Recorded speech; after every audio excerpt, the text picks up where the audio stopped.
बिल्कुल green gate से चिपक जाना, बिल्कुल सामने दिख जाओ।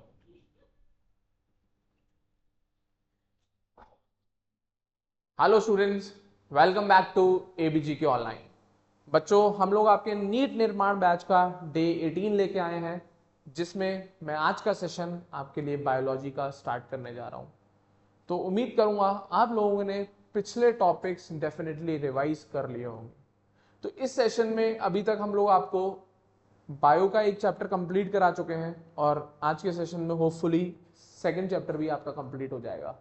और हम लोग केमिस्ट्री का भी आपका एक some basic concept of chemistry आपका कंप्लीट करा चुके हैं, जिसका मैं टेस्ट पहले से ही अनाउंस कर चुका हूं और आज आपको एक उस टेस्ट की मैं फाइनल डेट भी अनाउंस कर दूंगा। ठीक है ना? तो सेशन खत्म होने के बाद हम उन चीज़ों पर बातें करेंगे। ठीक है बच्चा पार्टी? और फिजिक्स के टेस्ट तो आपके हो ही रखे हैं, तो ये जो वीकेंड आएगा आपका सैटरडे एंड संडे, इसमें आपके कम से कम 2 से 3 टेस्ट आपको प्रोवाइड कराए जाएंगे। तो आप उन चैप्टर्स के लिए प्रिपेयर रहिएगा। फिजिक्स में डायमेंशन एनालिसिस तैयार करके रखें आप बच्चे, केमिस्ट्री में सम बेसिक कंसेप्ट तैयार करके रखें, और बायोलॉजी में आप लिविंग वर्ल्ड तो तैयार करके ही रख रहे हैं। आज ये कंप्लीट हो जाता है तो आप इसको भी तैयार करके रखें, जिससे आपके सैटरडे संडे फिर ये टेस्ट मल्टीपल चलते रहें, जिससे आपका रिवीजन एक प्रॉपर तरीके से हो जाए। ठीक है बच्चों? तो उम्मीद करूंगा आप लोग प्रॉपरली सिंसियरली काम कर रहे होंगे और इन टेस्ट को सिंसियरली अटेम्प्ट करना है बेटा, बिना किसी चीटिंग के। तभी आपको अपना रिजल्ट पता लगेगा, तभी आप इंप्रूव कर पाओगे। ठीक है? चलिए, इन सब की बात करने करेंगे हम सेशन के एंड में। तो अब मैं स्टार्ट करने जा रहा हूं आपका नीड निर्माण डे 18, जिसमें आज मैं बात करूंगा किंगडम प्लांटी एंड एनिमेलिया।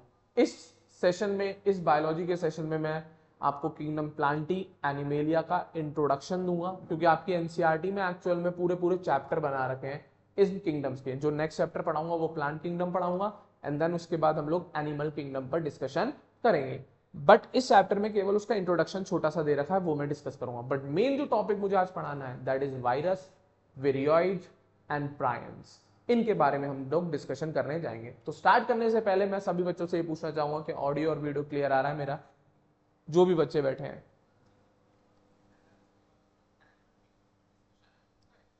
चलिए, बढ़िया।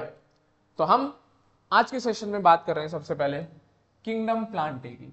मैं आपको 3 किंगडम पढ़ा चुका हूं, नाम भी लिख देता हूं मैं आपके लिए। Monera, protista and kingdom fungi. ये सारे किंगडम आपके कंप्लीट हो चुके हैं। आज मैं आपके लिए चौथा किंगडम लेके आया हूं, दैट इज प्लांटे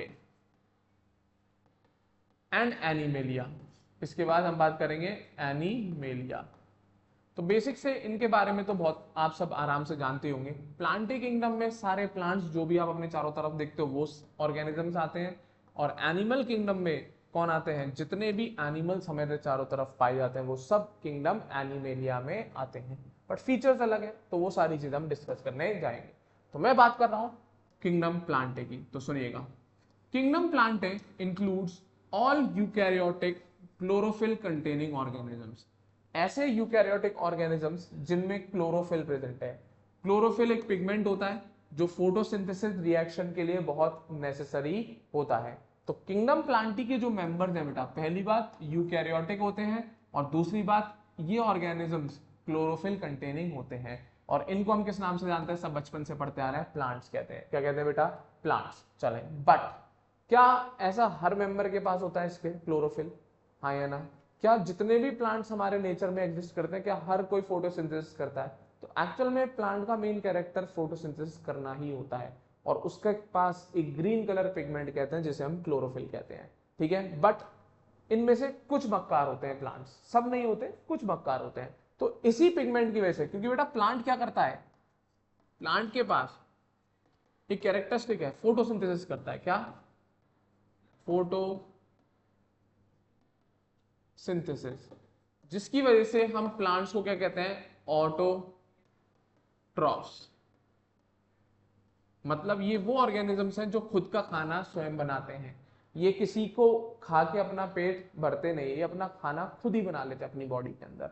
तो ज्यादातर प्लांट किंगडम इस क्लोरोफिल की वजह से फोटोसिंथेसिस करता है और ऑटोट्रॉफ होते हैं। बट कुछ प्लांट्स इनमें हेट्रोट्रॉफिक भी पाए जाते हैं, वो थोड़े मक्कार प्लांट्स हैं। तो सुनना जरा, a few members are partially heterotrophic, वो भी पूरी तरह हेटेरोट्रॉफिक नहीं है, partially, such as insectivorous plants. Insectivorous plants वो होते हैं बेटा जो इंसेक्ट्स को खाते हैं, जैसे आपने पिचर प्लांट का नाम सुना होगा, किसका नाम सुना होगा, पिचर प्लांट का। और कुछ प्लांट्स पैरासाइट्स भी होते हैं।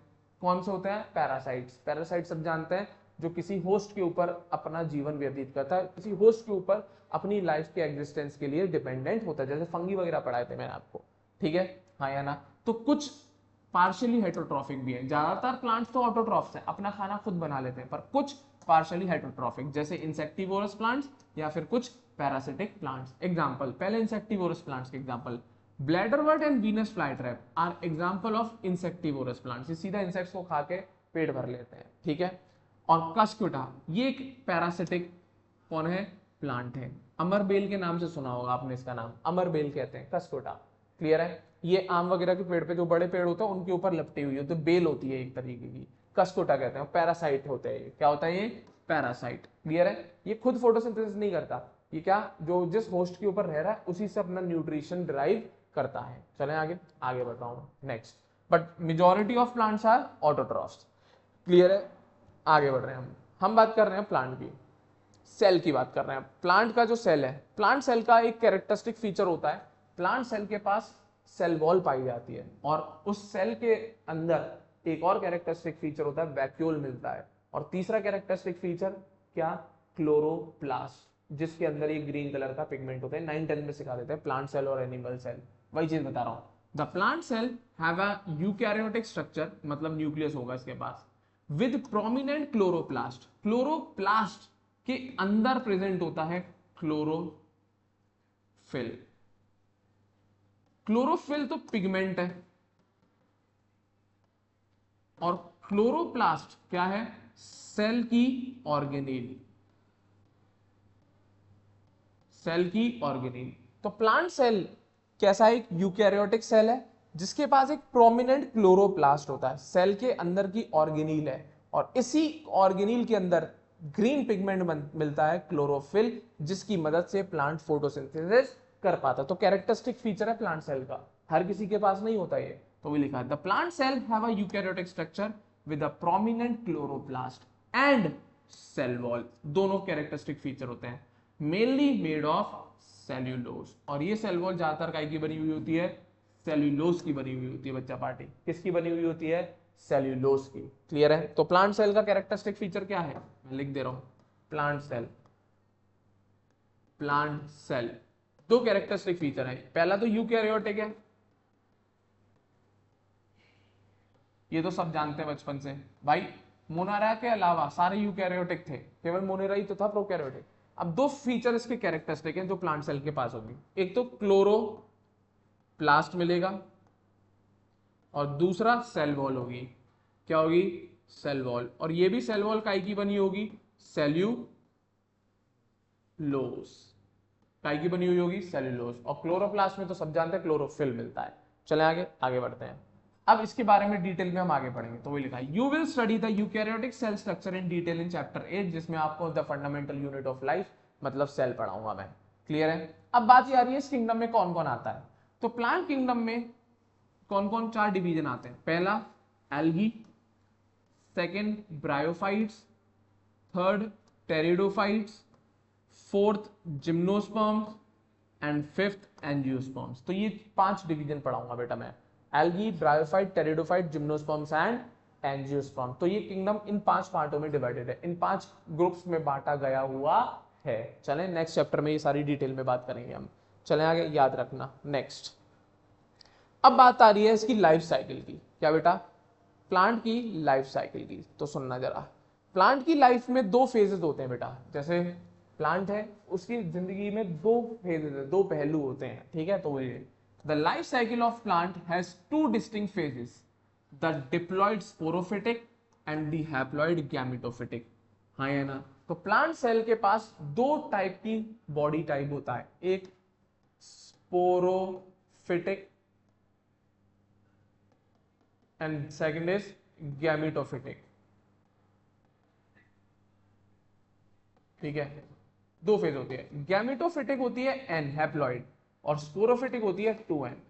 2 फेज मिलती है बेटा, स्पोरोफिटिक जनरेशन गैमेटोफिटिक जनरेशन में कन्वर्ट होती है और गैमेटोफिटिक जनरेशन स्पोरोफिटिक जनरेशन। नाम से समझ में आ रहा होगा, स्पोरोफिटिक जनरेशन प्लांट का ऐसी जनरेशन जो स्पोर्स बनाती है और इसके स्पोर्स काय में कन्वर्ट हो जाते हैं प्लांट के गैमेटोफिटिक जनरेशन में, और गैमेटोफिटिक जनरेशन गैमेट्स बनाती है और फ्यूजन होके वो काय में कन्वर्ट हो जाते हैं स्पोरोफिटिक जनरेशन। और ये जो लाइफ साइकिल चलती है प्लांट की इसको कहते हैं हम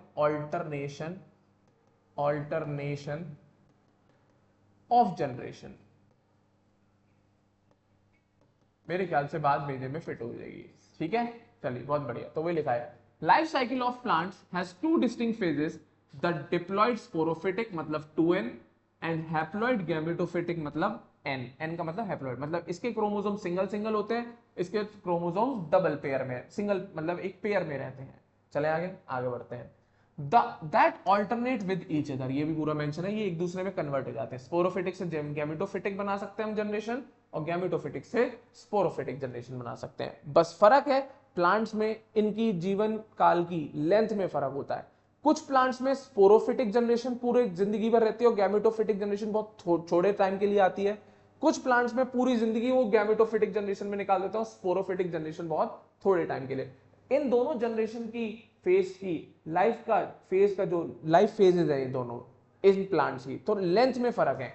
किसी में तो स्पोरोफिटिक डोमिनेंट होता है, किसी में गैमेटोफिटिक। मतलब सीधी भाषा में किसी प्लांट में मेजॉरिटी में हमें ये दिखते हैं और ये कभी कभी बनते हैं इसी प्रोसेस से, हाँ या ना। और किसी में स्पोरोफिटिक डोमिनेंट होते हैं और गैमेटोफिटिक जरूरत आने पर ही बनते हैं। तो वही लिखा है the length of haploid and diploid phases and whether these phases are free living or dependent on other vary among different groups in plants. तो इनकी लेंथ कौन ज्यादा जिएगा इसकी लाइफ साइकिल के दौरान, ये दूसरा, ये या तो ये फ्री लिविंग होंगे या किसी पे डिपेंडेंट होंगे। ये सारी बातें अलग अलग प्लांट में अलग अलग तरीके से पाई जाते हैं। किसी में ये डोमिनेंट बढ़िया होता है, किसी में ये बढ़िया होता है। जिन प्लांट्स में ये होगा तो वो कौन से ग्रुप में रखे जाएंगे, जिनमें स्पोरोफिटिक डोमिनेंट होगा उसको किस में रखे जाएंगे। पर मिलते दोनों ही है प्लांट की लाइफ साइकिल में, मिलते स्पोरोफिटिक जनरेशन भी है और गैमेटोफिटिक जनरेशन। भले ही कोई भी डोमिनेंट हो, मिलते दोनों हैं। क्लियर है। और इसी पूरे फिनोमिना को हम नाम से जानते हैं ऑल्टरनेशन ऑफ जनरेशन। अब एक सबसे बेस्ट चीज बता देता हूं आपको मैं, जो हम लोग अपने चारों तरफ प्लांट्स देखते हैं, जो फ्रूट्स वगैरह जिनसे मिलते हैं, उन्हें एंजियोस्पर्म्स कहते हैं बेटा। क्या कहते हैं? एंजियोस्पर्म्स। और जो भी तुम पेड़ का हिस्सा देखते हो, पेड़ पूरा देखते हो ना, फल फूल उसके जो भी XYZ तुम देखते हो, वो प्लांट पूरा का पूरा स्पोरोफिटिक जनरेशन ही होता है। तो अपने आस पड़ोस में जो भी तुम प्लांट्स देख रहे हो ना, वो सब स्पोरोफिटिक जनरेशन देख रहे हो उस प्लांट की। कौन सी जनरेशन देख रहे हो? Sporophytic generation. ये आप जैसे 12th क्लास में आएंगे वहां पे आपको डिफरेंस दिखाएंगे कि कौन स्पोरोफिटिक है और कौन गैमेटोफिटिक है। क्लियर है। सारी जनरेशंस दिखाएंगे, मतलब प्लांट इन फेजेस से गुजरता है अपने जीवन काल में। क्लियर है, हाँ या ना। और इन चीजों के बारे में आप डिटेल में अगले चैप्टर में पढ़ेंगे कि कौन स्पोरोफिटिक है, कौन गैमेटोफिटिक है, कैसे कौन किस में कन्वर्ट होता है। प्लांट में ये स्ट्रक्चर्स देखने को मिलते हैं। चले आगे, उम्मीद करूंगा क्लियर होगा यहाँ तक। बहुत बढ़िया। Next kingdom, last kingdom, that is kingdom animalia. ठीक है, समझ गए होगे कौन आएंगे? एनिमल्स आएंगे इसमें। कौन आएंगे? Animal. This kingdom is characterized by heterotrophic eukaryotic organism. पिछला वाला कैसा था? Autotrophic. That are multicellular and their cells lack cell wall. तो इस किंगडम में आने वाले ऑर्गेनिज्म हेटेरोट्रॉफिक है, यूकैरियोटिक है, मल्टीसेलुलर है और इनमें सेल वॉल नहीं मिलेगी। ये कैरेक्टरिस्टिक है इनमें आने वाले ऑर्गेनिजम्स का। दूसरा, दे डायरेक्टली और indirectly depend on plants for food. अब ये ऑर्गेनिजम्स ऐसे हैं जो या तो प्लांट पे डायरेक्टली डिपेंडेंट है या इनडायरेक्टली। जैसे हम लोग अपनी बात करें, अब मैं जैसे वेजिटेरियन हूँ, हाँ या ना, तो मैं सीधा फ्रूट्स, वेजिटेबल्स, चपाती, XYZ जो भी प्लांट प्रोडक्ट्स हैं मैं वो खाता हूँ, तो मैं डायरेक्टली डिपेंडेंट हूँ प्लांट पे। अब जैसे कोई कार्निवोरस ना बोल के नॉन वेजिटेरियन बोलेंगे, मान लेते हैं कि वो केवल नॉन वेजिटेरियन कार्निवोरस है, वो केवल फ्लैश ही खाता है।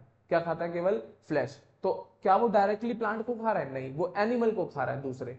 बट एक्चुअल में जिस एनिमल को वो खा रहा है उस एनिमल ने भी प्लांट से ही एनर्जी ऑब्टेन करी है।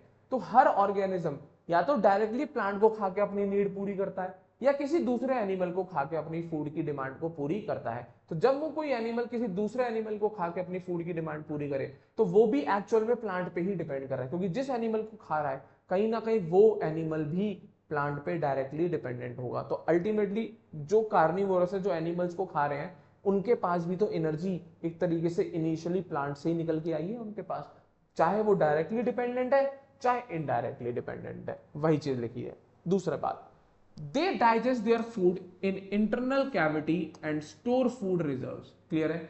इन ऑर्गेनिज्म में खासियत क्या है, इनके पास जो फूड का डाइजेशन होता है वो इंटरनल कैविटी, पेट, जैसे हमारे पास पेट है, हम लोगों के पास, एनिमल्स के पास भी ऐसे ही पेट होते हैं, हाँ या ना? अरे भाई, हम एनिमल किंगडम में हमारे पास पेट है कि नहीं है, इंटरनल कैविटी है नहीं, हमारा बॉडी के अंदर डाइजेशन होता है, बाहर थोड़ी होता है डाइजेशन, तो इंटरनल कैविटी में हम लोग डाइजेशन करते हैं, हाँ या ना? और दूसरा, हमारी बॉडी में क्या फूड भी स्टोर होता है, आपकी बॉडी में भी होता है। अब किसी की बॉडी में किसी फॉर्म में होता है, किसी की बॉडी में दूसरी फॉर्म में, बट जनरली एनिमल्स में जो फूड स्टोर होता है वो दो फॉर्म में होता है, ग्लाइकोजन और फैट की फॉर्म में। पहले तो ग्लाइकोजन है, और दूसरा जब एक्सेस ऑफ फूड है तो मोटापा बढ़ जाता है, जैसे मेरे पेट पे भी है, आपके भी हो सकता है, हाँ या ना? जो ज्यादा खाते हैं, हाँ या? मैं नहीं खाता बट हो गया ये, ठीक है? चलिए आगे बढ़ते हैं, हाँ या ना? ग्लाइकोजन और फैट दो फॉर्म में फूड स्टोर होता है, दो फॉर्म में फूड स्टोर होता है एनिमल्स में। आगे बढ़े, अगला, देयर मोड ऑफ न्यूट्रिशन। अब कैसे खाते हैं? मुंह से खाते हैं भाई, तो इस टाइप के इन फूड को, इस टाइप के न्यूट्रिशन को होलोजोइक कहते हैं। अरे भाई, हम पूरा इंजेशन करते हैं, खाना जब पूरा इंजेस्ट किया जाए, निगला जाए, that is called holozoic, that is called holozoic. तो जितने भी एनिमल्स हैं वो माउथ के थ्रू या बक्कल कैविटी के थ्रू, XYZ किसी के भी थ्रू, वो क्या करेंगे? फूड को इंजेस्ट करेंगे, बॉडी के अंदर लेंगे फूड को। क्लियर है? तो इस टाइप के फिनोमिना को कहते हैं इंजेशन ऑफ फूड, या फिर होलोजोइक का मतलब इंजेशन करना फूड का। जो भी ऑर्गेनिज्म फूड इंजेस्ट करे, माउथ या माउथ लाइक स्ट्रक्चर के थ्रू अपनी बॉडी के अंदर एंटर कराए फूड को, that is called holozoic mode of nutrition. Heterotrophic का टाइप ही होता है बेटा, ठीक है? आगे सुनना, they follow a definite growth pattern. दूसरा, हम लोग में एक डेफिनेट ग्रोथ पैटर्न होता है। क्या ऐसा होता है कभी एनिमल्स में कि पूरी जिंदगी भर ग्रो ही करते रहते हैं? हमारी ग्रोथ एक टाइम के बाद आके रुक जाती है या नहीं रुक जाती? बिल्कुल रुकती है। कोई भी ऐसा एनिमल नहीं है कि वो जो पूरे जीवन काल में ग्रो करता ही रहे। हम लोग पेड़ की तरह थोड़ी ना कि बढ़ते ही जाएंगे, बढ़ते ही जाएंगे, बढ़ते ही जाएंगे। एक टाइम तक होती है, फिर एक टाइम के बाद आके हमारी ग्रोथ रुक जाती है, हाँ या ना? और जब ये ग्रोथ रुक जाती है तो हम लोग क्या हो जाते हैं? अडल्ट हो जाते हैं। तो अडल्टहुड पे आके ग्रोथ रुक जाती है, तो भी लिखा है, they follow a definite growth pattern and grow into adults that have a definite shape and size. तो अडल्ट फेज जब आ जाती है किसी भी एनिमल की, तो उसके पास एक डेफिनेट शेप और साइज अटेन हो जाती है। अब ना वो एनिमल उससे ज्यादा ग्रो करेगा, ना उससे कम होगा। ओल्ड एज आएगी तो भले उसकी बॉडी डिग्रेड कर जाए, धीरे धीरे डिसइंटीग्रेट कर जाए, बट उसकी ग्रोथ अब लिमिटेड हो गई, अब रुक गई, मेंटेन रहेगा, और बुढ़ापे में जाके गिरेगा ही गिरेगा, बढ़ नहीं सकता वो, हाँ या ना? आगे सुनना, higher forms show elaborate sensory and neuromotor mechanism. अब हायर फॉर्म्स मतलब अब हर तरीके के एनिमल मिलते हैं बेटा, लोअर एनिमल्स भी और हायर एनिमल्स। हम लोग सबसे सुपीरियर है, हमसे अच्छा एनिमल कोई दुनिया में नहीं है। तो हम लोगों के पास बहुत स्पेशल इलेबोरेटेड सेंसरी और न्यूरोमोटर मैकेनिज्म है भाई, पूरा न्यूरोमोटर मैकेनिज्म और सेंसरी। हम लोग इन्वायरमेंट को सेंस कर सकते हैं, फील कर सकते हैं, और उसके हिसाब से एक बहुत अच्छा रिस्पॉन्स क्रिएट कर सकते हैं। तो ये पूरा सेंसरी और न्यूरोमोटर मैकेनिज्म होता है, और ये हायर एनिमल्स में मिलता है, लोअर में कम मिलता है। चलें आगे, दूसरा, most of them are capable of locomotion. अब ये क्या बवाल है? लोकोमोशन का मतलब सीधी भाषा में मूवमेंट। जब मैं एक जगह खड़ा हूं, अब यहां से मैं इधर आ गया आपके लिए, हाँ या ना? तो दिस इज कॉल्ड लोकोमोशन। जब कोई ऑर्गेनिज्म एक जगह से दूसरी जगह मूव कर जाए, अपनी लोकेशन बदल ले, दैट इज कॉल्ड लोकोमोशन। और इसको मैं किस मदद से कर पाऊं? अपने लिम्स की मदद से, लेग्स की मदद से। अगर मेरे पास लेग्स नहीं होते तो क्या मैं लोकोमोट कर पाता? नहीं कर पाता। तो हर ऑर्गेनिज्म के पास अपने अपने अलग अलग लोकोमोटरी ऑर्गन्स होते हैं। क्या होते हैं? Locomotory organs. क्या हर ऑर्गेनिज्म के पास इसी तरह जैसे मेरे पास लिम्स है, क्या उनके पास भी होंगे? जरूरी नहीं है ना भाई, हर ऑर्गेनिज्म अलग है। कॉकरोच के लिम्स और आपके लिम्स सेम है क्या? बिल्कुल डिफरेंस है। क्या मॉस्किटो के पास भी लिम्स होते हैं? हाँ या ना? फिन्स भी होते हैं, वो छोटे छोटे पर होते हैं, क्या वो आपके पास भी है? नहीं है। तो सब में अपने अपने लोकोमोटरी ऑर्गन्स अलग अलग पाए जाते हैं, बट होते एनिमल्स में हैं। तो क्योंकि एनिमल्स क्या करते हैं? लोकोमोशन करते हैं। चलें आगे, आगे बढ़ाओ। नेक्स्ट, एनिमल्स में एक चीज और बहुत फेमस है, सेक्सुअल रिप्रोडक्शन, कि हम लोग अपनी जनरेशन आगे बढ़ाते हैं।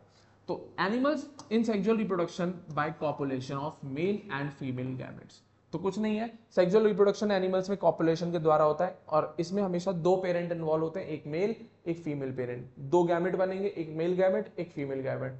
इन दोनों गैमेट का फ्यूजन होगा, और फिर क्या बनेगा? जाइगोट एंड एम्ब्रियो आगे जाके। तो वही लिखा था, sexual reproduction is by copulation of male and female followed by embryological development. कैसा डेवलपमेंट? आगे जाके एम्ब्रियो बनेगा और फिर उसका डेवलपमेंट होगा।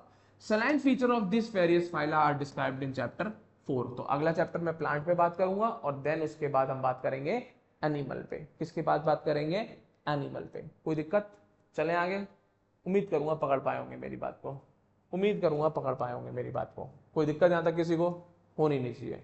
चलिए नेक्स्ट। अब मैं मेन टॉपिक चालू कर रहा हूं, virus, viroids, prions and lichens. इनको हम किंगडम से अलग पढ़ते हैं बेटा, क्यों? ये ऐसे ऑर्गेनिजम्स हैं, ये ऐसे ऑर्गेनिजम्स हैं जो किसी भी किंगडम में फिट नहीं हो पाए। इनको हम अलग से पढ़ते हैं, इनको हम थोड़ा अलग से पढ़ते हैं। तो ये 5 किंगडम क्लासिफिकेशन में इनको जगह नहीं मिली, क्योंकि इनके फीचर्स ऐसे थे जो इनको जस्टिफाई ही नहीं कर पा रहे थे कि हम इनको इन 5 किंगडम में से किस किंगडम में प्लेस करें। कौन कौन? Virus, viroids, prions and lichens. तो देखिएगा, सुनना। In the 5 kingdom classification of Whittaker, there is no mention of lichens, some acellular organisms like virus, viroids and prions. These are briefly introduced here. तो इसीलिए इसके लिए एक अलग टॉपिक बना दिया। कोई किंगडम नहीं बनाया, इन्हीं ऑर्गेनिजम्स को डिस्कस कर रहे हैं, पर इनके लिए कोई जगह नहीं थी 5 किंगडम क्लासिफिकेशन में। क्यों? क्योंकि इनके फीचर्स किसी भी किंगडम से मैच नहीं कर रहे थे भाई, हाँ या ना? तो बड़ा कंफ्यूजन था, तो इन्हें अलग ही रख दिया जाता है, अलग ही रख दिया जाता है, अलग पढ़ा जाता है। तो वो ये लिखा है, all of us who have suffered the ill effect of common cold. अब वायरस की बात करना चालू कर रहे हैं, तो सीधी बात है, वायरस से बहुत नॉर्मल सी बीमारी आपको भी हो रही है, हम लोगों को भी होती है। वायरल कहते हैं ना, वायरल हो गया हमें। वायरल में कुछ नहीं, वायरस की वजह से हमारी बॉडी में क्या वायरस अटैक करता है, खांसी, बुखार, जुकाम, ऐसे जैसे सिम्टम्स देखने को मिलते हैं। जब भी ये सिम्टम्स देखने को मिले तो ज्यादातर वायरल निकलता है। वो क्या निकलता है? वायरल। और वो कौन कॉज करता है? कोई बैक्टीरिया, फंगस नहीं कॉज करती, वो एक ऑर्गेनिज्म है अलग, वायरस। उसको एक प्रॉपर ऑर्गेनिज्म ना बोल के हम वायरस बोल देते हैं। क्यों? क्योंकि वो एसेलुलर होता है, उसके पास सेल नहीं होता वायरस के पास। वायरस एसेलुलर होता है, वायरस के पास खुद का कोई सेल नहीं है। तो सर जब वायरस के पास सेल ही नहीं है तो वो ऑर्गेनिज्म कैसे हुआ? बिल्कुल, इसीलिए हम बोल रहे हैं एसेलुलर ऑर्गेनिज्म। कैसा बोल रहे हैं?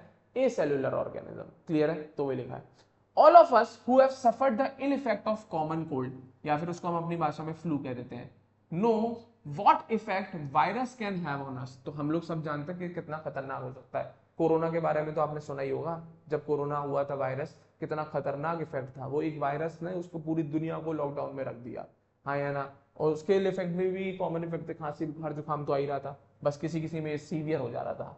क्लियर है? तो वो लिखा है, even if we do not associate it with our conditions, हाँ या ना? तो आप सब जानते हो कि कितने खतरनाक इल इफेक्ट हो सकते हैं। आगे, virus did not find a place in classification since they are not considered truly living. इनको 5 किंगडम क्लासिफिकेशन में जगह ना मिलने का कारण क्या है?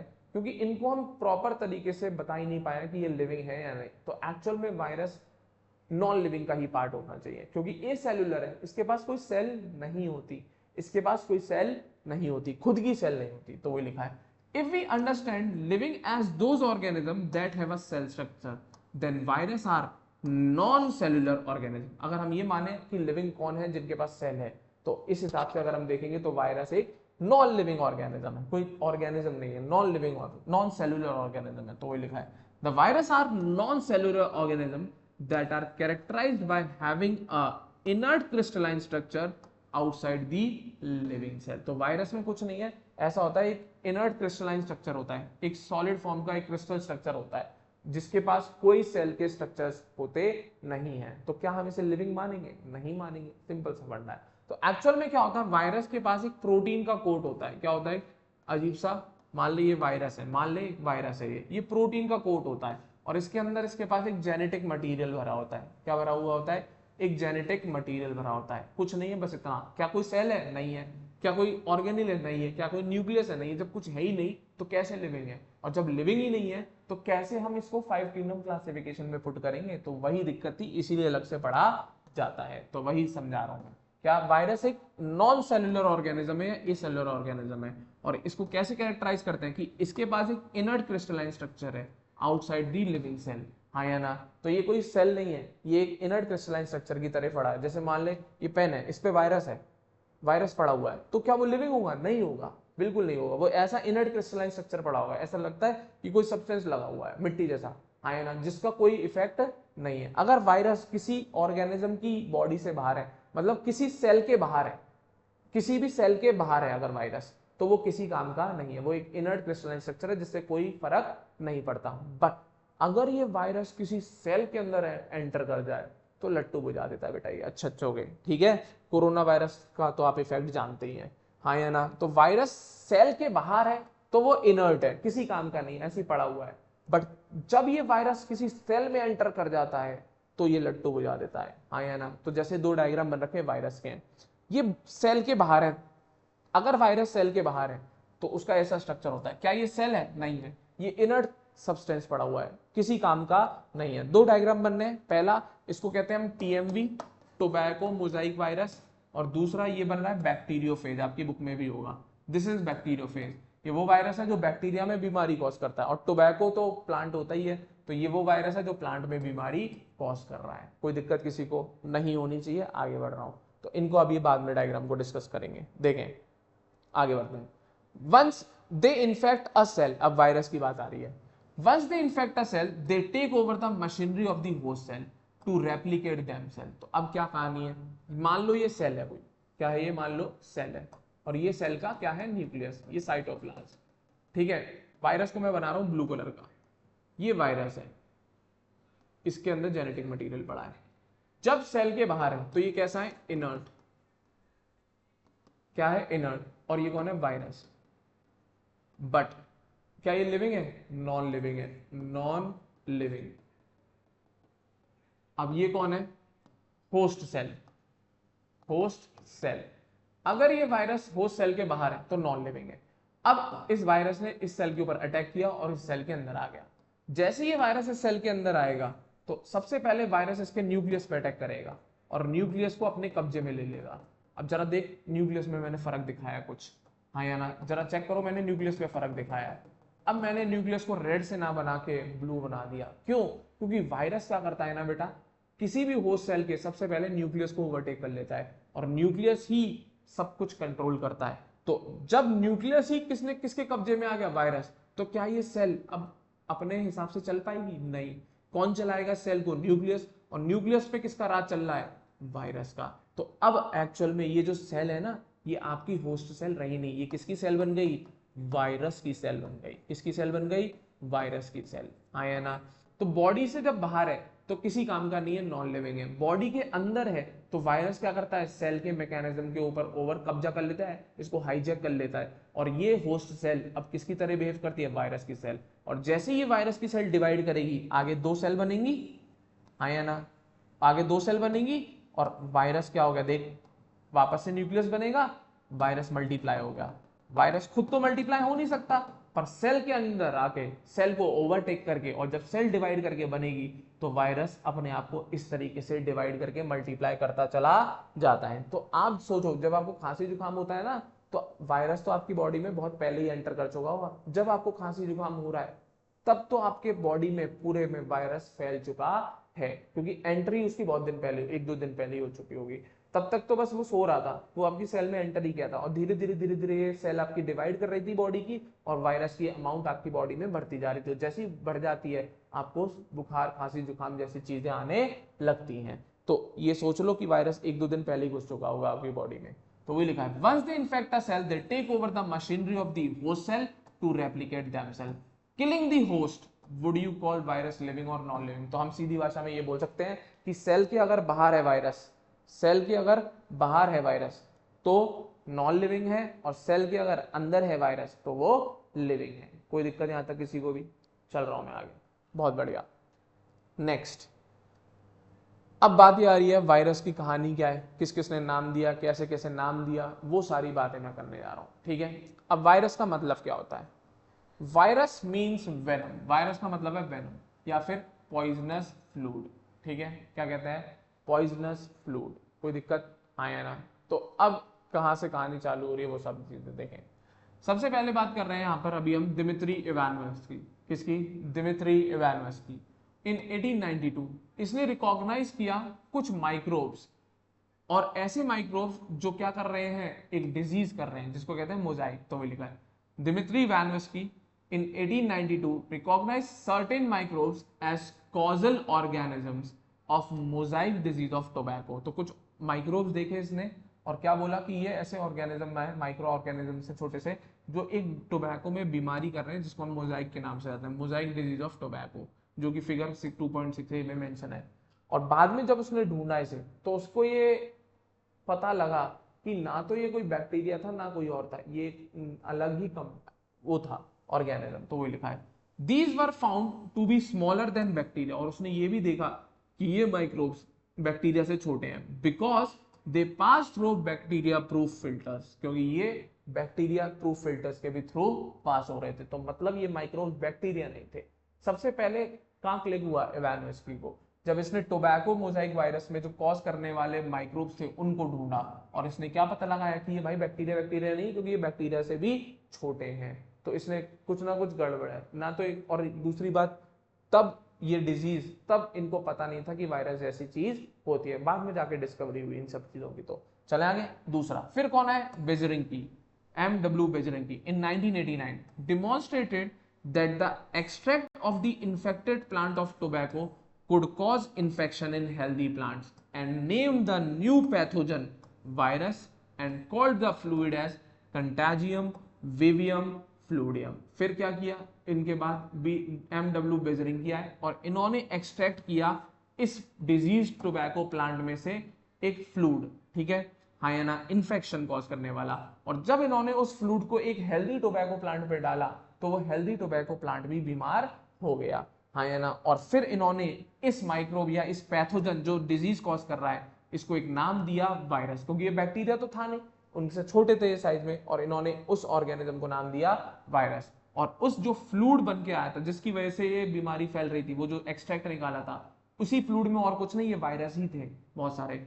उस इन्फेक्शियस फ्लूड को इन्होंने नाम दिया कंटैजियम विवियम फ्लूडियम, जिसका मतलब होता है इन्फेक्शियस लिविंग फ्लूड। क्या मतलब होता है इसका, इन्फेक्शियस लिविंग फ्लूड। तो इवानोस किया है, फिर बेजरिंग किया है, इन्होंने बात बता दी कि ये जो माइक्रोब है बैक्टीरिया से छोटा है, दूसरा टोबैको में ये इन्फेक्शन कॉज कर रहा है। जब इसी का इन्फेक्शियस फ्लूड हम एक्सट्रैक्ट करके किसी हेल्दी प्लांट पे डालेंगे तो वो भी फर्दर बीमार हो रहा है। तो उस पॉइजनस फ्लूड को इन्होंने नाम दिया कंटेजियम विवियम फ्लूडियम, और उस पैथोजन को इन्होंने नाम दिया वायरस। नेक्स्ट स्टैनली आए, फिर कौन आए, Stanley, WM Stanley in 1935 showed that viruses could be crystallized। इन्होंने ये दिखाया कि वायरस को हम क्रिस्टलाइज करके रख सकते हैं, and crystals contain largely of proteins. तो इन्होंने क्या किया, वायरस को हम क्रिस्टलाइन फॉर्म में ऑब्टेन कर सकते हैं, एक्सट्रैक्ट कर सकते हैं। और इन्होंने ये भी बोला ये जो क्रिस्टल्स हैं इसमें मेनली इनकी कॉम्पोजिशन काय की है, प्रोटीन से बने हुए हैं। तो सीधी भाषा में वायरस का मेन पार्ट काय का है, प्रोटीन का। They are inert outside their specific host cell, ये मैं पहले ही बता चुका हूं। और ये किसी सेल से बाहर है तो इनर्ट है, किसी काम के नहीं है, ए सेलुलर है, नॉन लिविंग है। और खास बात क्या है, virus are obligate parasite. Definitely भाई जब किसी होस्ट में एंटर कर रहे हैं तभी ये जिंदा हो रहे हैं, तभी ये लिविंग का काम कर रहे हैं। तो मतलब बिना अपने होस्ट के क्या ये जिंदा रह सकते हैं, नेवर। क्या बिना किसी होस्ट के ये जिंदा रह सकते हैं, नेवर। कोई दिक्कत, हाँ या ना। क्या ये अपने किसी बिना होस्ट के क्या ये कभी जिंदा रह सकते हैं, नहीं। क्लियर है,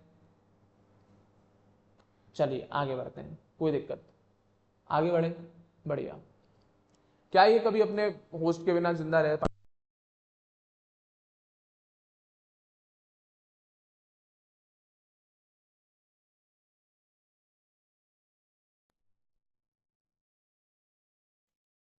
चलिए आगे बढ़ते हैं।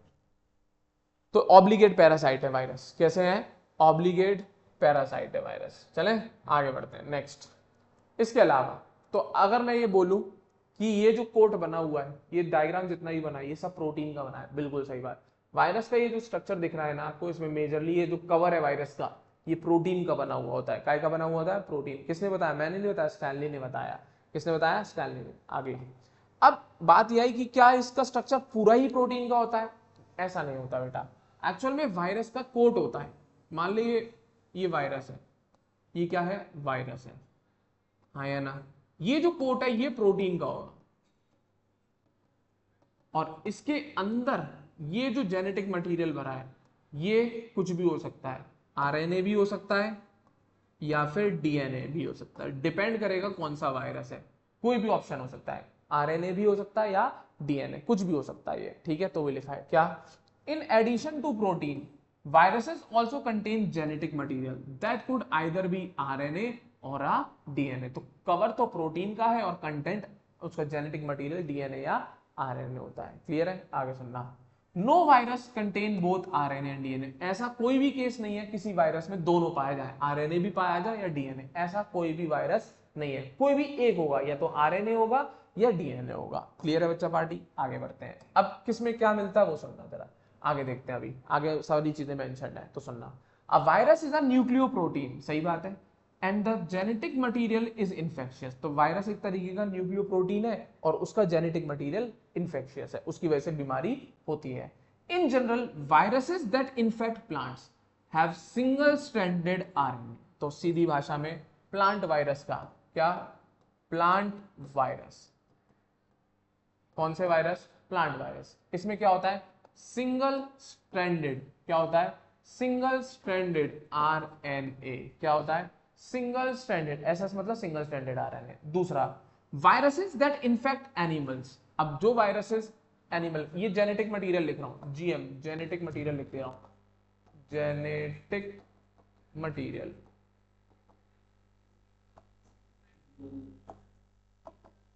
ठीक है, हाँ या ना, देख लेते हैं। एनिमल वायरस, एनिमल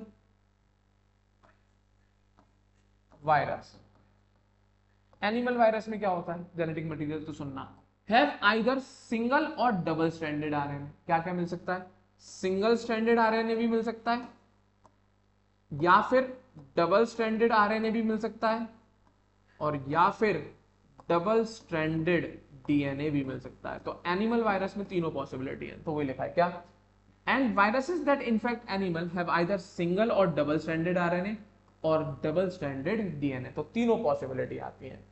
तीसरा, बैक्टीरियल वायरस, मतलब वो वायरस जो बैक्टीरिया में बीमारी कॉज करते हैं, जिनको हम बैक्टीरियोफेजिस भी बोलते हैं। क्या बोलते हैं इसको हम, बैक्टीरियोफेजिस।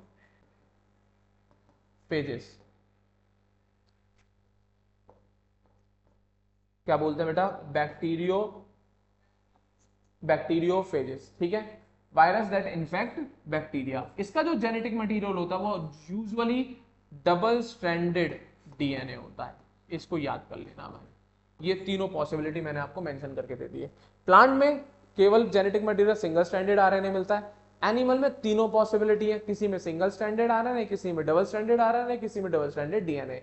और बैक्टीरियल वायरस या बैक्टीरियोफेजेस में हमेशा हमेशा मेजरली डबल स्ट्रैंडेड डीएनए पाया जाता है। क्लियर है, हाँ या ना। तो ये जेनेटिक मटेरियल अलग अलग वायरस में अलग अलग मिलता है और ये सब जेनेटिक मटेरियल कैसा है, इन्फेक्शियस। और ये वायरस के किसमें, एक कोट, एक कवर में बंद रहता है और वो कवर काय का बना हुआ होता है, न्यूक्लियो प्रोटीन का। काय का बना हुआ होता है, न्यूक्लियो प्रोटीन का। चलें आगे, आगे बढ़ते हैं, उम्मीद करूंगा पकड़ पाए होंगे, हाँ या ना। लिख लेना, नहीं तो स्क्रीनशॉट ले लेना। चलिए आगे बढ़ते हैं, नेक्स्ट अगला सुनना, द प्रोटीन कोट। अब इस प्रोटीन कोट की जो कवर के अंदर ये जेनेटिक मटेरियल, तो सुनना, the protein coat called capsid. क्या बोलते हैं उसको, कैप्सिड। और ये स्मॉल सब यूनिट से मिलकर बना होता है जिसको हम कैप्सोमियर्स कहते हैं। क्या किसको कहते हैं, कैप्सोमियर्स। और ये किसको प्रोटेक्ट करता है, जेनेटिक मटेरियल जो न्यूक्लिक एसिड, भाई आरएनए डीएनए क्या है, न्यूक्लिक एसिड ही तो है, न्यूक्लिक एसिड। ये न्यूक्लिक एसिड दो टाइप के, एक आरएनए और एक डीएनए, हाँ ना। दो टाइप के न्यूक्लिक एसिड होते हैं, RNA DNA, ribose nucleic acid और डीऑक्सीराइबो न्यूक्लिक एसिड। तो क्या ये जो कवर है, कौन, कैप्सिड, काय का बना है, प्रोटीन का बना है। और ये खुद स्मॉल सब यूनिट कैप्सोमियर से मिलकर बना होता है। और इन दोनों का एक ही काम होता है, इस जेनेटिक मटेरियल को प्रोटेक्ट करने का, ठीक है। तो कोट कवर क्या का काम करता है, प्रोटेक्शन का ही काम करता है। तो जरा डायग्राम देखो, समझ में आएगा। एक्चुअल में एनसीईआरटी में थोड़ा सा गलत मेंशन्ड है, तो वो मैं करेक्ट करके दे देता हूं आपको, ठीक है। ये जो स्ट्रक्चर है, ये पूरा यहां से यहां तक, कहां से कहां तक मेंशन कर दे रहा हूं मैं आपके लिए। ये जो स्ट्रक्चर बनना है, इसको कैप्सिड कहते हैं। क्या कहते हैं इसको, कैप्सिड, ठीक है। और ये जो मार्क अंगूर जैसे दिख रहे हैं ना, छोटे छोटे से, हाँ है ना, ये कैप्सिड नहीं है, ये कैप्सोमियर है। क्या ये, कैप्सोमियर, ठीक है। बहुत सारे कैप्सोमियर अरेंज होके पूरा एक कैप्सिड बनता है। और इसका काम, इसके अंदर जो जेनेटिक मटेरियल देखो यहाँ से रेड रेड से लड्डू से निकलते हुए दिख रहे हैं, ये कुछ नहीं आरएनए बना रखा है। क्या बना रखा है? आरएनए बना रखा है, और सिंगल स्ट्रैंडेड आरएनए। चले आगे, हाँ या ना? कौन सा आरएनए है? सिंगल स्ट्रैंडेड आरएनए बना रखा है। कोई दिक्कत? कैप्सिड, कैप्सिड कैसे मिलके बना है कैप्सिड? पूरा कैप्सोमियर से। और किसको बचा रहा है? ये सिंगल स्ट्रैंडेड आरएनए को प्रोटेक्ट करने का काम कर रहा है। और ये बैक्टीरियोफेज है, इसके अंदर भी जेनेटिक मटेरियल होगा, हाँ या ना? कौन होगा? जेनेटिक मटेरियल होगा। कैसा होगा? Genetic material. कौन होगा? डबल स्ट्रैंडेड डीएनए होगा। कौन होगा? डबल स्ट्रैंडेड डीएनए होगा। चले आगे, आगे बढ़ रहा हूं। नेक्स्ट, तो वही मेंशन है चीजें सारी, वापस आ रहा हूं मैं। क्या देखना जरा, the protein coat called capsid made of small subunit called capsomere protects the nucleic acid. These capsomeres are arranged in helical और पॉलीहेड्रल ज्योमेट्री। ये जो ज्योमेट्री है, बिल्कुल इस तरीके की ज्योमेट्री, अगर अंगूर को लगे हुए देखोगे तो ऐसे ऐसे अंगूर लगे हुए पूरे, हाँ या ना? इस तरीके से पूरा राउंड शेप्ड बना हुआ स्ट्रक्चर। किसका कैसा स्ट्रक्चर बना हुआ है? राउंड शेप्ड, चारों तरफ से घिरा हुआ, पॉलीहेड्रल। क्या कहते हैं इसे हम? पॉलीहेड्रल। तो जो ज्योमेट्री है उन कैप्सोमियर की, जो कैप्सोमियर अंगूर से लगे हुए छोटे छोटे से, ये हेलिकल फॉर्मेट में या पॉलीहेड्रल ज्योमेट्रिक फॉर्म में अरेंज होते हैं। क्लियर है, हाँ या ना? इनका ज्योमेट्री भी याद रखना, कैप्सोमियर कैसे अरेंज है? पॉलीहेड्रल ज्योमेट्री में या फिर हेलिकल ज्योमेट्री में। दूसरी बात, वायरसेस कॉजेस डिजीज। अच्छा, अब यहां तक आगे बात भेजे में।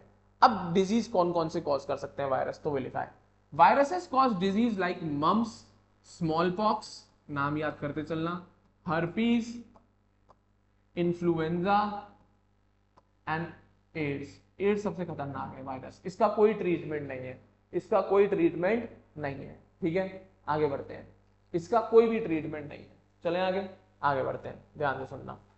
एड्स की बात कर रहा हूं मैं, ह्यूमंस में होता है, खतरनाक बीमारी, वायरस करता है, और इस वायरस का भी नाम बताऊंगा। AIDS in humans is also called caused by a virus. और ये कौन सा वायरस है? HIV वायरस होता है बेटा। कौन सा वायरस होता है? HIV, ये वायरस का नाम है। ये वायरस ह्यूमंस में कौन सी बीमारी कॉज करता है? एड्स। और इसका दुनिया में अभी तक कोई ट्रीटमेंट नहीं है। चले आगे बढ़ते हैं, वायरल डिजीज है, देख लो कितना खतरनाक है। आगे बढ़ते हैं। In plants the symptoms can be Mosaic formation. अब प्लांट में क्या सिम्टम्स हो सकते हैं वायरस के?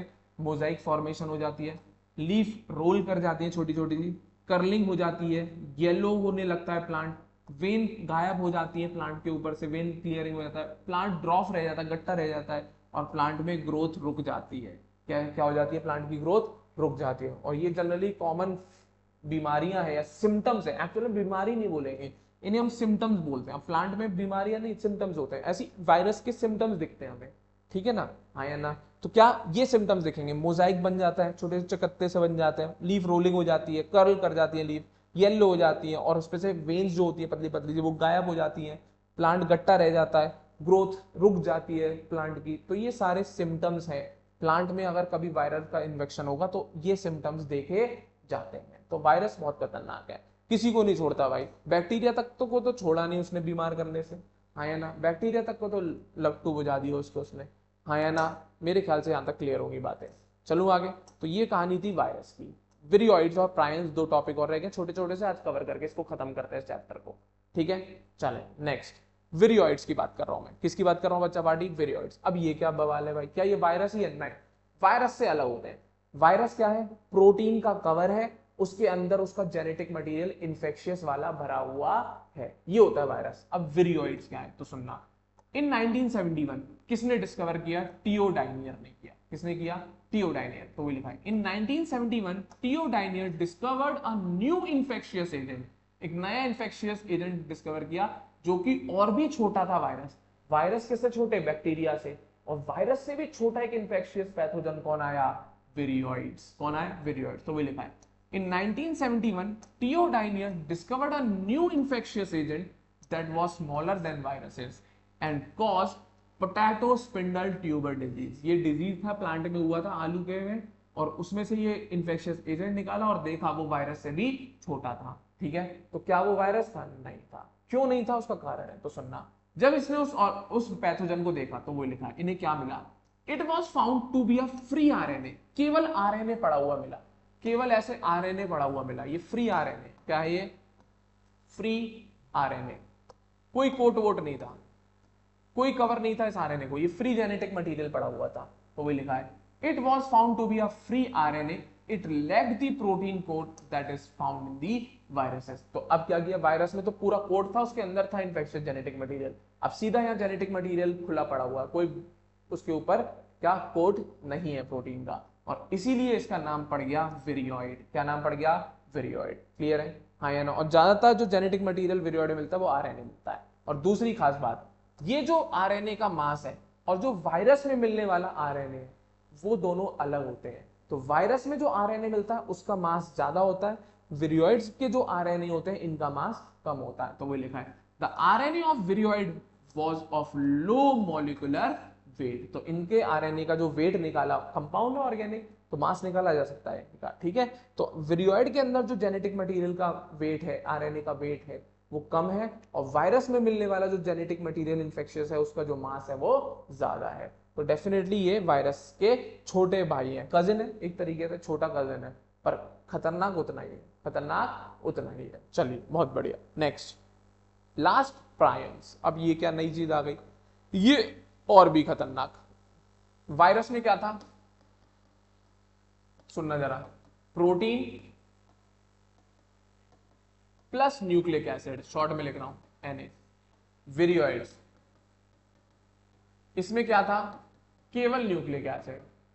अब प्रायंस और भी ऊपर इनसे, इसमें केवल प्रोटीन मिलता है, फर्क है तीनों में, इसमें केवल क्या मिलता है, प्रोटीन मिलता है। तो सुनना जरा, इन modern medicine certain infectious neurological disease, आज के टाइम पे जो मॉडर्न मेडिसिन है इसमें कुछ इन्फेक्शियस न्यूरोलॉजिकल डिजीज जो दिमाग पे फर्क डालते हैं, were found to be transmitted by an agent consisting of abnormally folded protein. कैसा प्रोटीन, जो एबनॉर्मली फोल्ड बना है। प्रोटीन एक पॉलीमर होता है बेटा, एक लंबी सी चेन होती है प्रोटीन में। प्रोटीन काई की चेन से बनता है, अमीनो एसिड से।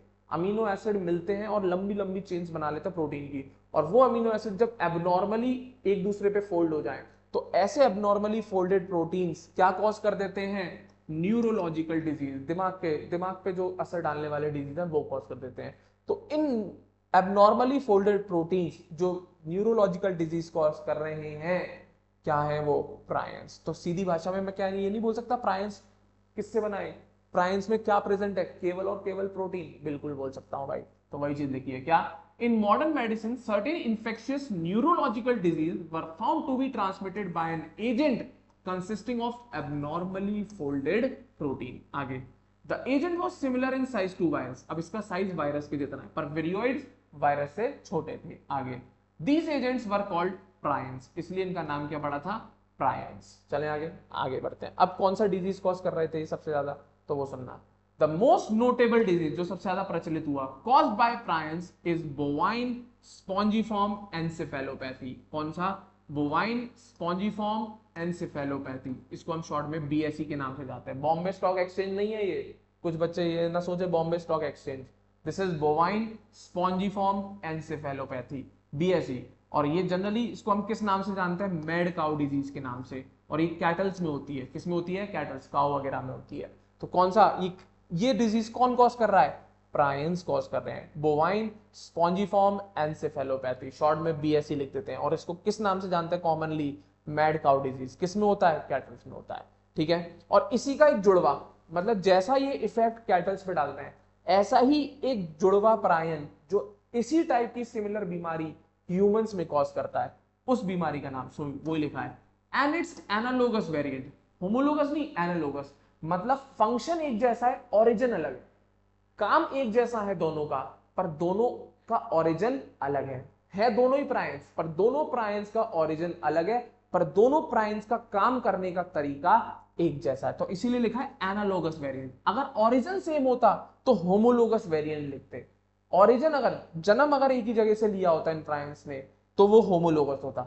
अगर इनका ओरिजिन अलग अलग है तो एनालोग, पर फंक्शन सेम है तो एनालोगस कहते हैं। तो वो लिखा है and it's analogous variant that is CR Jacob disease. कौन सा, सीजेडी, आया ना, सीआर जैकब डिजीज। ये किसमें होता है, ह्यूमंस। जो फीचर जो सिम्टम इनमें दिखते हैं वही सारे जब ह्यूमंस में होने लग जाए तो उस डिजीज को क्या कहते हैं हम, सीआर जैकब डिजीज। और ये एनालोगस वेरिएंट है इसका, होमोलोगस वेरिएंट नहीं है, क्योंकि इसका प्रायन का ओरिजिन अलग था जो कैटल में बीमारी कॉज करता है, और ह्यूमन में कॉज करने वाला प्रायन का ओरिजिन अलग था। तो मेरे ख्याल से आपको तीनों बातें क्लियर होंगी, वायरस, विरियोइड्स एंड प्राइम्स। क्या मेन डिफरेंस है? वायरस में दोनों चीजें, प्रोटीन भी और न्यूक्लिक एसिड भी। विरियोइड्स में केवल न्यूक्लिक एसिड और प्राइम्स में केवल और केवल एबनॉर्मली फोल्डेड प्रोटीन्स। उम्मीद करूंगा ये तीनों क्लियर होंगे। और ये तीनों ही लिविंग नहीं है भाई, इनके पास क्या सेल स्ट्रक्चर है? नहीं है। तो क्या तीनों को लिविंग मानेंगे? जब तक ये फ्री फॉर्म में है, अकेले एग्जिस्ट कर रहे हैं नेचर में, तो ये लिविंग नहीं है। बट अगर ये किसी होस्ट सेल के अंदर चले गए तो ये तीनों लिविंग की तरह बिहेव करते हैं। तो ऐसा फीचर किसी भी किंगडम में नहीं आता भाई। तो इसीलिए इनको 5 किंगडम क्लासिफिकेशन में कोई भी जगह नहीं मिली। ठीक है, हाँ या ना? उम्मीद करूंगा मेरी बात पकड़ पाए होंगे। अब लास्ट और इस चैप्टर को इसी के साथ फिनिश करेंगे, दैट इज लाइकेंस। अब ये क्या बवाल है भाई? बहुत इजी है। लाइकेंस, लाइकेंस तो लिविंग होते हैं भाई, पहले मैं क्लियर कर दूं। एक्चुअल में ये लाइकेन नाम एक है पर इसमें 2 ऑर्गेनिज्म पाए जाते हैं। लाइकेन नाम एक है पर इसमें 2 ऑर्गेनिज्म पाए जाते हैं। कौन कौन? फंगस में पढ़ा है मैंने, लाइकेन और माइकोराइजा, 2 नाम पढ़ाए हैं, वही है ये लाइकेन। एक्चुअल में ये लाइकेन एक ऑर्गेनिज्म नहीं है, ये 2 ऑर्गेनिज्म की एसोसिएशन है। कौन कौन? एक तो होती है फंगी, कौन होती है? एक तो फंगी और दूसरी होती है एल्गी। 2 ऑर्गेनिज्म का एसोसिएशन होता है, फंगी और एल्गी का। और ये दोनों जब साथ में मिलकर रहते हैं तो एक एसोसिएशन क्रिएट होती है जिसका नाम होता है लाइकेंस। एक्चुअल में तुमने 9th 10th में पढ़ा होगा। इसी लाइकेंस से हम एक acid and base indicator obtain करते हैं। कौन सा एसिड बेस इंडिकेटर बना के देता है? लिटमस। वो लाइकेन से ही मिलता है बेटा।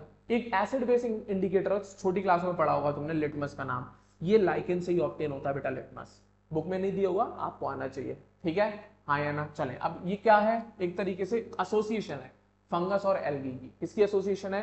फंगस और एल्गी की। चले आगे बढ़ते हैं तो सुनना क्या क्या कहानी है इसकी। Lichens are symbiotic association. तो कैसी एसोसिएशन है ये भी समझो। सिम्बायोटिक, ये एक ऐसी एसोसिएशन होती है जो समझौते वाली है कि भाई तू मेरा फायदा कर, मैं तेरा फायदा करूंगा, तू भी खुश मैं भी खुश।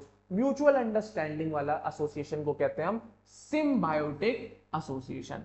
That is mutually useful association. तू उसका फायदा कर, वो सॉरी मैं तेरा फायदा कर रहा हूं, तू मेरा फायदा कर, सीधा फंडा है। चले आगे। और ये किसके बीच में एसोसिएशन मिली? Algae and fungi. किसके बीच में मिली बेटा? Algae and fungi. क्लियर है? चलो आगे। तो इसको एक नाम और दिया जाता है। तो एक्चुअल में ये 2 ऑर्गेनिज्म से मिलकर बना है, एल्गी और फंगी। एक तो प्लांट है, एक ऑटोट्रॉफिक है और दूसरा फंगी है जो कि हेटेरोट्रॉफिक है। तो इनको हम 2 कंपोनेंट में बांट देते हैं। जो ऑटोट्रॉफिक कंपोनेंट है, जो खुद का खाना बना सकता है लाइकेन में, कौन? एल्गी। इसको हम कहते हैं फाइकोबायोन। फाइकोबायोन क्या बोलते हैं बेटा? इसको हम फाइकोबायोन। क्लियर है, हाँ या ना? फाइकोबायोन। और जो खुद खाना नहीं बना सकता, हेटेरोट्रॉफिक है, उसको हम कहते हैं माइकोबायोन। तो ये 2 कंपोनेंट होते हैं लाइकेन के, फाइकोबायोन एंड माइकोबायोन। क्लियर है? याद रखना। कोई दिक्कत आ रही है किसी को? उम्मीद करूंगा पकड़ पा रहे होंगे मेरी बात को। ठीक है, फाइकोबायोन एंड माइकोबायोन। क्लियर है? आगे बढ़ते हैं। नेक्स्ट सुनना भाई। The algal component is known as phycobion, fungal component as mycobion, which are autotrophic and heterotrophic respectively. आगे बढ़ते हैं।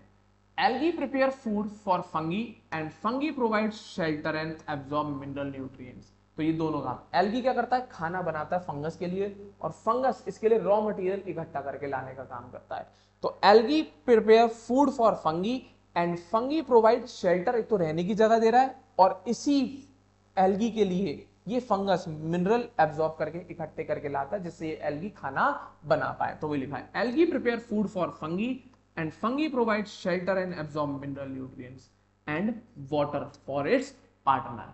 So close is their association that if one saw a lichen in nature, one would never imagine that they had 2 different organisms within them. तो अगर आप बाजार में जाके, बाजार क्या कह रहा हूँ, कहीं पे भी जाके फॉरेस्ट वगैरह के एरिया में जाके लाइकेन को देखोगे ना, तो आप देख के पता ही नहीं लगा पाओगे कि इसमें 2 ऑर्गेनिज्म रह रहे हैं, एल्गी भी और फंगस, बिल्कुल एक जैसा दिखता है वो।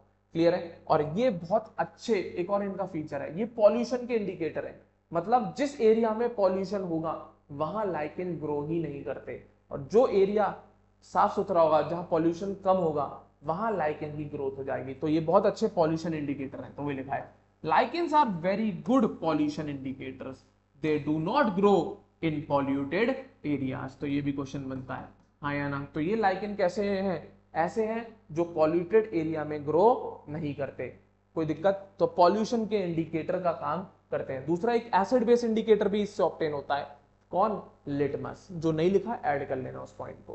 क्लियर है बच्चा पार्टी? उम्मीद करूंगा यहां तक सारी बातें आपको डेफिनेटली क्लियर होंगी। तो ये आपकी बात खत्म होती है वायरस, विरियोइड्स एंड प्रायंस। और एक और ऑर्गेनिज्म पढ़ाया मैंने, या फिर एसोसिएशन ऑफ ऑर्गेनिज्म पढ़ाया मैंने, दैट इज लाइकेन। उम्मीद करूंगा यहां तक आपको सारी बातें डेफिनेटली समझ में आ गई होंगी, और इसी के साथ आपका ये चैप्टर होता है कंप्लीट। तो इसको एक बार रिवाइज कर लेना बच्चा पार्टी, कुछ क्वेश्चंस देख लेना इसके एनसीईआरटीज के, या फिर आपके पास जो भी क्वेश्चन बैंक्स हैं, नहीं तो बाकी मैं तो प्रोवाइड कराऊंगा आपके Telegram group and WhatsApp channel पे, उस पे सब बच्चे कनेक्टेड रहें। क्लियर है बच्चा पार्टी? नेक्स्ट सेशन आपका केमिस्ट्री का होगा, उसमें मिलते हैं बच्चों। कोई भी लाइव सेशन लीव ना करें आफ्टर अ मिनट।